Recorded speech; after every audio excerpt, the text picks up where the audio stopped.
SMDC ప్రేక్షకులకు నమస్కారం. నేటి వార్తలకు స్వాగతం. మంచిర్యాల జిల్లా కేంద్రంలోని జిల్లా పరిషత్ బాలుర ఉన్నత పాఠశాలలో 10వ తరగతి పరీక్షలు ఆలస్యంగా ప్రారంభమయ్యాయి.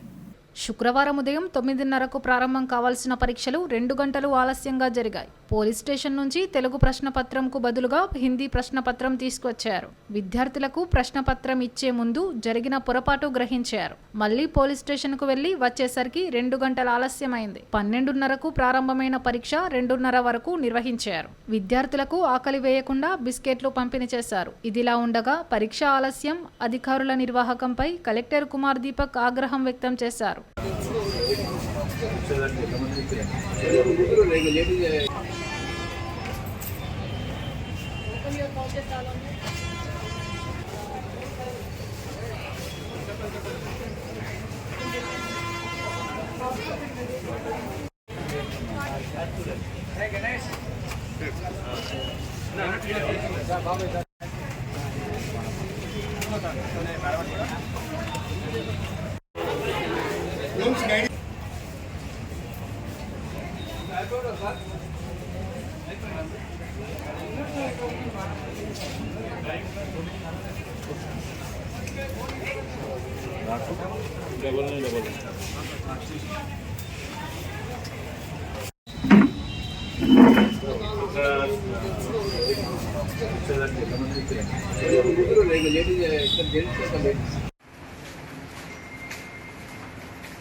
సెంటర్ కి ఎగ్జామ్ 9:30 బదులు 11:30కి స్టార్ట్ అయింది. దానికి ఎలాంటిగా అది లేవు, ఇది కరెక్ట్. 11:30కి స్టార్ట్ అయింది. పిల్లలతో మాట్లాడారు. ఇప్పుడు 2:30కి వాళ్ళకి ఎగ్జామ్ పూర్తి అయిపోయింది. 3 అవర్స్ ఇచ్చారు. 2 అవర్స్ లేట్ ఎందుకు స్టార్ట్? నేను కూడా కొన్ని సోషల్ గ్రూప్లో చూస్తున్నాను, వేరే పేపర్ ఇవ్వడం జరిగింది. మళ్ళీ దానికి తీసుకొని మళ్ళీ ఒక పేపర్ ఇచ్చి ఎగ్జామ్ రాశారు. వాళ్ళు ఏ ఎగ్జామ్ రాశారు, మిగతా వాళ్ళు కూడా అదే ఎగ్జామ్ రాశారు. వేరే పేపర్ వాళ్ళకి ఇవ్వలేదు. అట్లా వాళ్ళు కూడా పిల్లలు కూడా చెప్పారు, మీరు విన్నారు. ఎందుకు ప్రాబ్లమ్స్ ఏమైంది? అది మనకి ట్రంక్లో పేపర్ పెడతాము. ట్రంక్లో మనకి దాదాపు 20 ట్రంక్లో ఇది సెట్ 1, సెట్ 2. ఏ సెట్ నుంచి ఎగ్జామ్ అవుతుంది ఎవరికి లాస్ట్ మినిట్ వరకు తెలియదు. తర్వాత డే వారీగా కూడా పేపర్ ఉంటుంది. So day 1, day 2, day 3, day 4 10 ఉంటుంది. సో మన దగ్గర ఈ పోలీస్ స్టేషన్ నుంచి 9 సెంటర్కి పేపర్ పోవాలి. సో 9 సెంటర్లో 8 సెంటర్లో సేమ్ పేపర్ ఉన్నాయి. ఒక సెంటర్లో డే 2కి పేపర్ ఒక సెంటర్లో పెట్టడం జరిగింది ఆ బాక్స్లో. మళ్ళీ ఈ 20 బాక్స్లో మళ్ళీ ఈ దానికి డే 2లో పెట్టారు. కానీ ఇక్కడ ఉన్న ఏ బాక్స్లో మళ్ళీ మిస్ప్లేస్ అయింది, దానికి వెతకాలి. వెతికిన తర్వాత పర్మిషన్ తీసుకోవచ్చు. పర్మిషన్ తీసుకొని ఇక్కడ తీసుకురావాలి. ఆ వచ్చిన తర్వాత దానికి డిస్ట్రిబ్యూట్ చేసేసి దానిలో 1.5 hour plus half an hour మళ్ళీ ఇది చేయడానికి 2 అవర్స్ మనకి వేస్ట్ అయింది.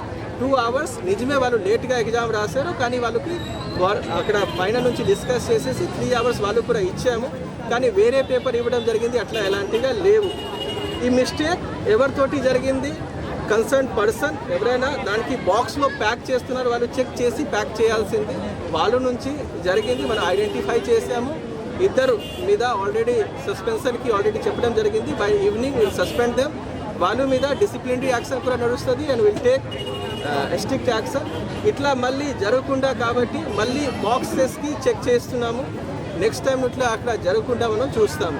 ఇది మిస్టేక్స్ ఉన్నాయి. ఆ టైంకి పేపర్ ప్యాక్ చేసిన టైంలో సెంటర్ వారీగా డే వారీగా బాక్స్లో పేపర్ ప్యాక్ చేసిన టైంలో కన్సర్న్ పర్సన్ నుంచి మిస్టేక్స్ జరిగింది. We're sorry for that.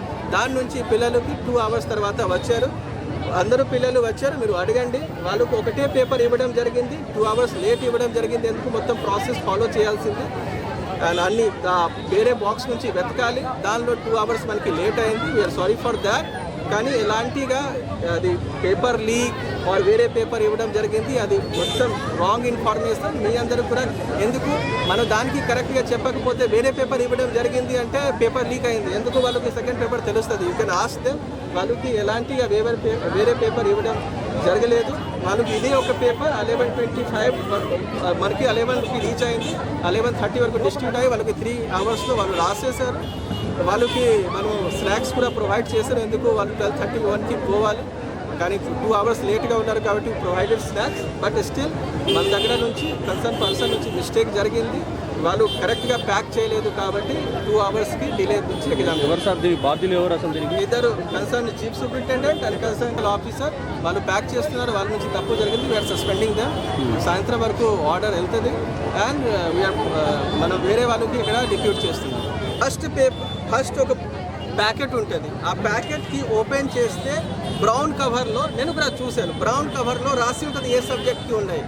So suppose ఆ ప్యాకెట్ ఎట్లా ఇస్తాము, ఓపెన్ చేసేసి ప్యాకెట్ తీసేసి చీఫ్ సూపరింటెండెంట్ డిపార్ట్మెంట్ ఆఫీసర్కి ఇస్తాము. ఆ ఇచ్చిన టైంలో ఇది ఈ రోజుకి పేపర్ లేవు, వేరే రోజుకి పేపర్ అనే వాళ్ళకి తెలిసింది. మళ్ళీ ఈ రోజుకి ఏ రోజుకి పేపర్ ఆ బాక్స్లో వాళ్ళు పెట్టారు, కానీ ఈ రోజుకి పేపర్ ఎక్కడ రాంగ్గా ప్యాక్ అయింది. ఆ 20 బాక్స్ నుంచి వెతకాలి. ఆ వెతకడానికి కొంచెం టైం నష్టమైంది కాబట్టి వాళ్ళు కొంచెం ఎగ్జామ్ లేట్గా జరిగింది. వాళ్ళ పిల్లలు ఉన్నారు, మీరు అడగండి. వాళ్ళు క్లియర్గా 3 hours ఇచ్చాము. 2 hours లేట్ ఇచ్చిండు, మళ్ళీ 2 hours ఎక్స్టెండ్ చేసిండు. సంథింగ్ ఏదో ప్రింటింగ్ కాలేదని చెప్పేసి మళ్ళీ పంపినా అని చెప్పి. మీరు ఏమనుకున్నారు అసలు? మరి 2 గంటలు లేట్ ఇస్తే మీరు ఏమనుకున్నారు అసలు? ఏమనుకోలేదు, జస్ట్ నార్మల్గానే కూర్చున్నాం. తర్వాత ప్రిన్సిపల్ సార్ వాళ్ళు వచ్చి మరి లేట్ అయింది కదా, మీకు ఏమైనా ఇబ్బంది అయింది? ఇంకా ఇదేం లేదు. స్నాక్స్ ఏమైనా ఇచ్చిందా? వాటర్ బాటిల్ కూడా ప్రొవైడ్ చేస్తాం.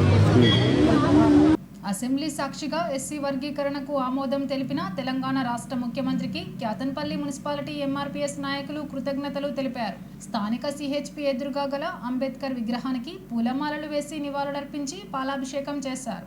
30 ఏళ్ల సుదీర్ఘ పోరాటానికి సుప్రీంకోర్టు ఎస్సీ వర్గీకరణకు ఆమోదం తెలపడం, దేశంలోనే మొదటిసారిగా ఎస్సీ వర్గీకరణ చేసిన రాష్ట్రంగా తెలంగాణ రాష్ట్రం నిలవడం ఆనందదాయకమన్నారు. అనంతరం ఎంఆర్పీఎస్ రాష్ట్ర నాయకులు మందకృష్ణ మాదిగ చిత్రపటానికి పాలాభిషేకం చేశారు. ఈ కార్యక్రమంలో పట్టణ అధ్యక్షుడు రాచర్ల సరేష్, కాదాసి సంపత్, పుల్లూరి కళ్యాణ్, ఆరుముళ్ల పోషం, రమేష్, పోచం, పూర్ణచందర్, ఆగయ్య, శ్రీనివాస్, సుభాష్, తిరుపతి, చంద్రయ్య, సారయ్య, రమేష్, రాజేందర్, విజయ్, నర్సింగ్ తదితరులు పాల్గొన్నారు.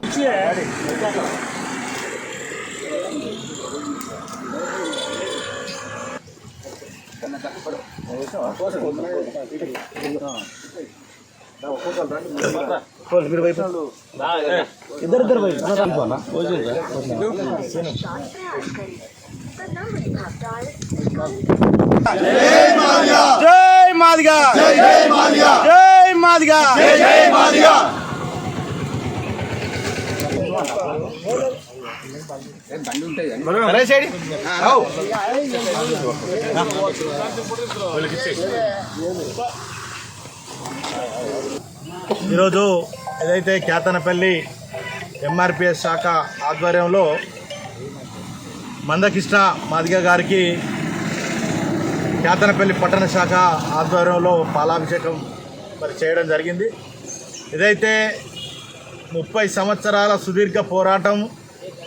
ఈ యొక్క పోరాటంకు రాజకీయ పార్టీలన్నీ కూడా మరి మద్దతు ఇవ్వడం జరిగింది. ఈ మద్దతుకు కారణం 30 సంవత్సరాలుగా ఎంతోమంది మాదిగ సోదరులు బలిదానాలు చేసుకున్నారు. అదేవిధంగా ఎన్నో రకాలుగా ఉద్యమాలు, అటు విద్యార్థి కావచ్చు, యువజన సంఘం కావచ్చు, ఉపాధ్యాయులు కావచ్చు, మేధావులు కావచ్చు, అందరూ కూడా మరి ఈ ఉద్యమాన్ని 30 ఏళ్ళుగా అలుపెరగకుండా మరి మద్దతు ఇచ్చినందుకు వారందరికీ కూడా పేరు పేరున కృతజ్ఞతలు చెప్తున్నాం. అదేవిధంగా ఏదైతే మందకృష్ణ గారు చేసిన పోరాటాన్ని, ఏదైతే గత పార్లమెంట్ ఎన్నికల్లో మరి కేంద్ర ప్రభుత్వం నరేంద్ర మోడీ గారు సాక్షాత్తు హైదరాబాద్కి వచ్చి మరి వారు వాగ్దానం చేయడం జరిగింది. వారి యొక్క వాగ్దానం మేరకు మరి ఎప్పుడు కమిషన్లు, దాదాపుగా 2 కమిషన్లు ఉషామేర్ కమిషన్ వేయడం జరిగింది. ఆ కమిషన్ ఇచ్చిన నివేదికనే మరి ఈరోజు సుప్రీంకోర్టులో మరి వాదనలు జరిపి మరి సుప్రీంకోర్టు కూడా ఆయా రాష్ట్రాలకు అనుగుణంగా ఈ వర్గీకరణ చేసుకోమని చెప్పడంతో మరి ఏదైతే కాంగ్రెస్ ప్రభుత్వం ఇక్కడ మన యొక్క అసెంబ్లీలో మొన్న మళ్ళా ఎక్త కమిషన్ పేరు మీద ఒక నెల 15 రోజులు గడువు తీసుకొని ఈ వర్గీకరణను గతంలో కాకుండా కేవలం మూడు గ్రూపులుగా మాత్రమే మార్చడం జరిగింది. ఏదైతే 3 గ్రూపులు మార్చడం వల్ల ఏదైతే మాదిగ సోదరులకు అందరికీ కూడా కొంత నష్టం జరిగింది. ఎందుకంటే దాదాపు ఇంకా కూడా 2-3% మనకు రావాల్సిన వాటా దక్కలేదు. దానికోసం మరి మందకృష్ణ గారు మళ్ళీ పోరాటానికి సిద్ధమవుతున్నారు. ఆ పోరాటానికి కూడా మనం అందరం కూడా మద్దతు ఇవ్వాలి. ఏదైతే 2011 యొక్క జనాభా లెక్కల ప్రకారం మాత్రమే ఈ యొక్క వర్గీకరణ చేయడం జరిగింది. రానున్న రోజుల్లో ఏదైతే కేంద్ర ప్రభుత్వం 2026లో జనాభా లెక్కలు మళ్ళీ తీయడం జరుగుతుంది.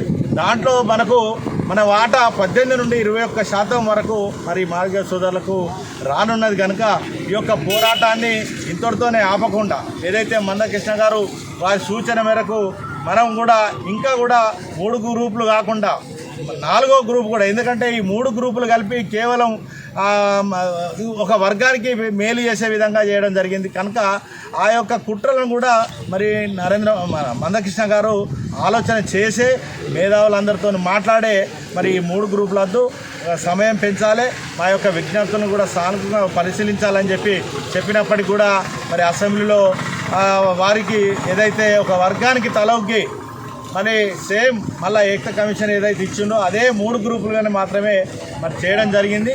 అందరికీ నమస్కారం. ఎంఆర్పిఎస్ అధ్యక్షులు మందకృష్ణ మాదిగ గత 30 సంవత్సరాలుగా అంటే దాదాపు ఆయన చేసిన విరోచితమైన పోరాటం వల్లనే ఎస్సీ వర్గీకరణ జరగడం జరిగింది. దానికి న్యాయస్థానం కూడా తీర్పు ఇవ్వడం జరిగింది.